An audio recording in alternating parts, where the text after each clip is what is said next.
Hello friends, welcome to Vern the Bookworm, where we'll read a story every night. You can follow along and hopefully learn to read. I hope you enjoy. Tonight's book is Adventures of Frog and Toad by Arnold Lobel. We'll start with spring. Frog ran up the path to Toad's house. He knocked on the front door. There was no answer. "Toad, Toad," shouted Frog. "Wake up, it's spring." "Blah," said a voice from inside the house. "Toad, Toad," cried Frog.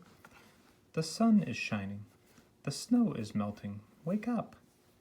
"I am not here," said the voice.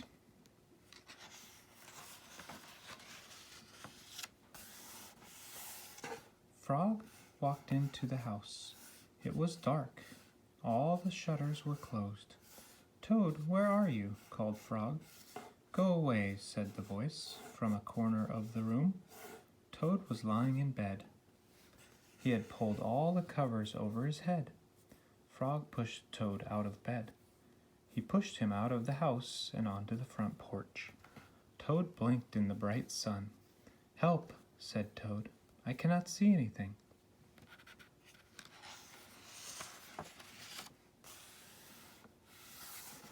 "Don't be silly," said Frog. "What you see is the clear, warm light of April, and it means that we can begin a whole new year together, Toad." "Think of it," said Frog.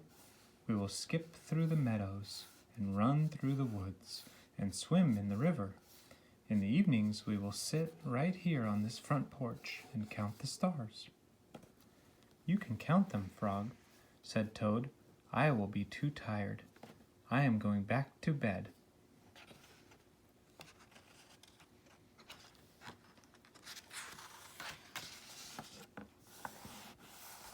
Toad went back into the house. He got into the bed and pulled the covers over his head again. "But Toad," cried Frog, "you will miss all the fun." "Listen, Frog," said Toad. "How long have I been asleep?"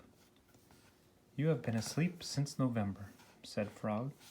"Well then," said Toad, "a little more sleep will not hurt me. Come back again and wake me up at about 1/2 May. Good night, Frog."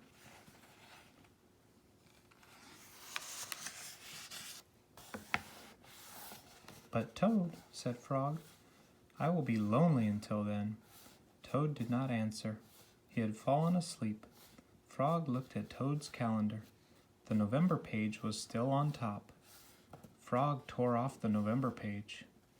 He tore off the December page, and the January page, and the February page, and the March page. He came to the April page. Frog tore off the April page too.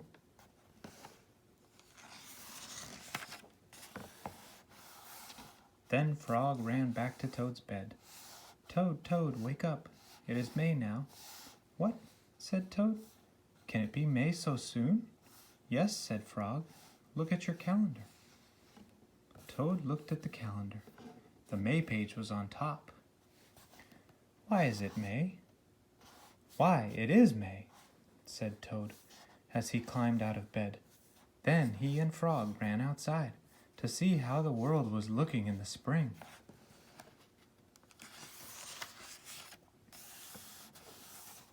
The end.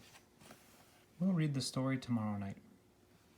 I hope you enjoyed, and see you on the next episode.